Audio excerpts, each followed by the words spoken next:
s'intéresse à la question suivante. Donc on a un mélange d'un acide fort avec une base forte, des molarités et puis des volumes différents. Et on s'intéresse à la manière d'obtenir la valeur du pH. Donc première étape, écrire la réaction de neutralisation entre un acide fort et une base forte. Nous avons une réaction de neutralisation, donc écrire déjà l'équation chimique. Donc nous avons HClO4 aqueux plus KOH aqueux, donc un acide plus un hydroxyde, nous tenons un sel, à savoir KClO4 aqueux, plus de l'eau liquide. Pour faire un bilan de matière à l'état final, nous allons utiliser la stratégie du tableau d'évolution. Nous allons un état initial et puis nous allons donner les valeurs en moles. Donc le nombre de moles étant égal à la molarité fois le volume, nous avons pour HClO4 6 ml, nous mettons en litres, hein, donc N est égal à C fois V, donc on va écrire 0,1 fois 6, donc 6 10 moins 3. Ceci est égal à 6 fois 10 puissance moins 4 moles. Et puis pour KOH, je vais écrire juste en dessous, 70 ml, 0,01, donc 0,01 fois 70 fois 10 puissance moins 3, ce qui nous donne 7 fois 10 puissance moins 4 moles. Nous n'avons pas de KClO4, l'eau est en excès, dans tous les cas, même si c'est un produit. À l'état final à présent, l'état final de la réaction, toujours en moles, le réactif limitant est intégralement consommé, il s'agit d'une réaction totale, c'est une réaction entre un acide fort et une base forte. Nous avons donc du 6 fois 10 puissance moins 4 moins X max, 7 fois 10 puissance moins 4 moins X max, et puis X max pour KClO4, et excès pour l'eau.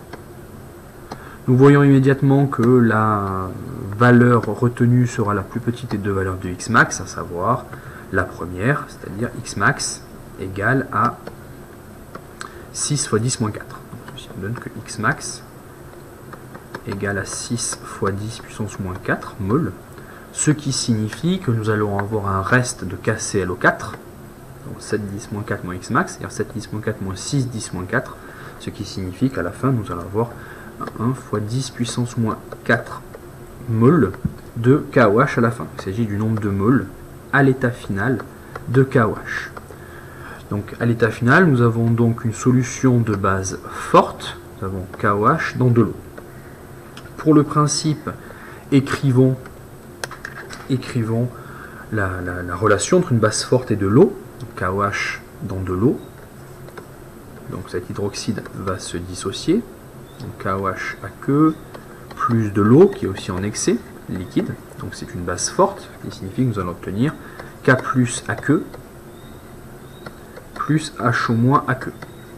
Ici nous allons simplement nous intéresser à la valeur des ions HO- à l'état final, parce que n'oublions pas notre objectif qui est de connaître le pH de cette solution. Nous réalisons un tableau d'évolution cette fois-ci en molarité, donc à l'état initial. Donc cet état initial pour KOH correspond à l'état final de la réaction précédente, hein, il nous restait 1 fois 10 moins 4, et nous avions mélangé, je remets ici, 70 ml de KOH et 6 ml de HClO4, solution aqueuse, ce qui signifie que le volume total de solution est égal à 76 ml. Donc pour KOH, nous avons donc à l'état initial la valeur que nous avions précédemment en moles, c'est-à-dire 1 fois 10 puissance moins 4 divisé par 76 fois 10 moins 3. Nous retrouvons donc une valeur de 1,3 fois 10 puissance moins 3 moles par litre. 3 fois 10 puissance moins 3, et nous sommes ici en moles par litre. L'eau est toujours en excès. On ne s'intéresse pas à la valeur des ions K+, que ce soit à l'état initial ou à l'état final. Par contre, ici, nous allons nous intéresser à la valeur des ions HO-. Donc, nous n'avons pas d'ions HO- à l'état initial. Et par contre, à l'état final, la réaction de l'hydroxyde avec de l'eau est en total, en mol par litre. Il ne nous reste plus de KOH. Nous avons donc ici 0. L'eau est toujours en excès. On ne s'intéresse pas aux ions K+, parce qu'ils ne nous servent pas pour le calcul du pH. Et par contre, pour les ions HO-, nous avons 1,3 fois 10 puissance moins 3 mol par litre. Nous avons donc à la fin une solution de base forte, donc HO- à l'état final, vous venez de le voir, H au moins à l'état final, est égal à 1,3 fois 10 puissance moins 3 mol par litre, ce qui signifie que nous pouvons obtenir la valeur du pH d'une base forte, qui est donnée par la relation suivante, à savoir démontrer, pH égale 14 plus log de H au moins.